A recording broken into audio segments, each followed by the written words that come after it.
Sa wakas, umamin na rin si Zubiri kung bakit siya nag-minority at humingi na ng paumanhin sa taga Bukidnon. Ramdam na ba ang batikos sa kanya? At dito sa ginawa niyang paumanhin, lilipat ba siya sa majority? Alamin natin. O ayon po dito sa post po ng News Ngayon, Senator Mig Zubiri humingi ng paumanhin sa mga taga Bukidnon dahil sa pagpasok sa minority block. Ibig sabihin lang kasi niyan, hindi lang sa Bukidnon yan ha. Ibig sabihin lang yan, maraming ayaw sa minority block. Itong si Mig Zubiri, ramdam niya ang batiko sa kanya. Tawag niyan, karma.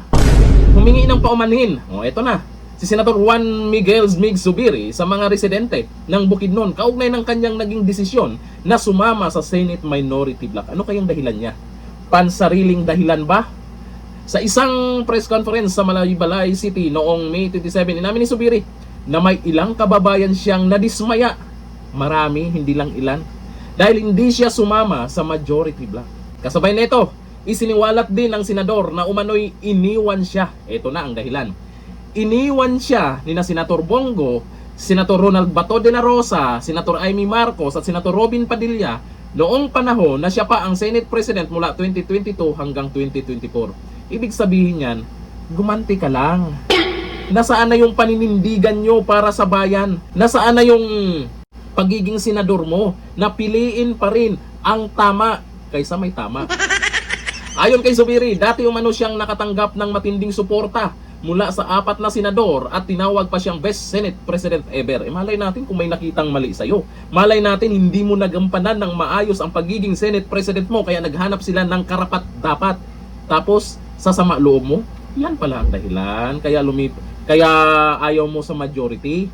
Nag-minority ka, paano yan? Ang taga Bukidnon ayaw sa naging desisyon mo. Kanino ka makikinig? Diyan sa sama ng loob mo? O sa mga taga Bukidnon na alam natin maraming nadismaya na sayo? Ngunit sinabi niya, ang pagkawala umano ng suporta ng 4 ay naging dahilan ng kanyang pagkakatanggal bilang Senate President noong 2024. Masama pala ang loob. Gumanti ka lang. Yon ang katotohanan. Ibig sabihin lang yan, hindi talaga kayo united minority. May dahilan ka kung bakit sumama ka sa kanila. Personal na dahilan mo pala. Bilang senador, dapat mas makinig ka sa mga taong bumoto sa'yo kung ano talaga ang tama. Itong paghingi niya ng paumanhin, napapansin po natin sa balitang to, mukhang hindi natanggap ng maraming taga Bukidnon na. Baka gusto ng mga taga Bukidnon aalis sa minority. Subukan mo, magugustuhan ka nila. Sa kabila nito, tiniyak ni Zubiri sa mga taga Bukidnon na handa pa rin siyang makipagtulungan sa ibang senador, anuman ang kanilang political affiliation. Di nga. Nilinaw rin niya na hindi umano konektado sa pamilya Duterte ang kanyang naging desisyon sa Senado.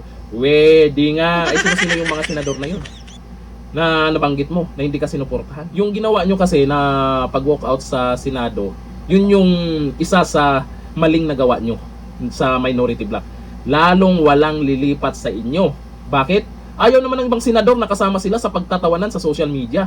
Di ba pinagtatawanan kayo sa ginawa nyo? Kaya malabong may lilipat galing sa majority, lilipat sa inyo.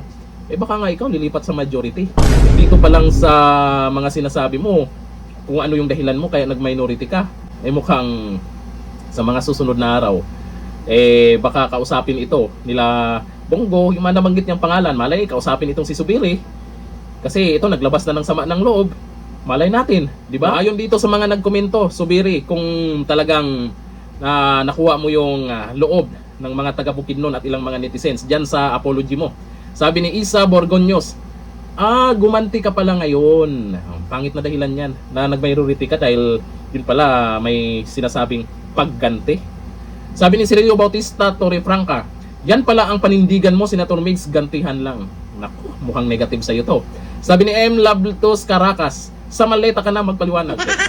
Dami na naman ang maleta. Sabi ni Miguelito Divinito, pabiktim yan. Walang naniniwala sa'yo. Zubiri, baka maisip mo ring mag-resign ha? Kagaya ni Ping Lacson ba? Huwag na isip-isip. Gawin nyo na. Malay nyo, yan yung dahilan kaya maging maayos yung Senado. Diba? Hanggang dito na lang. Thank you. Bye-bye.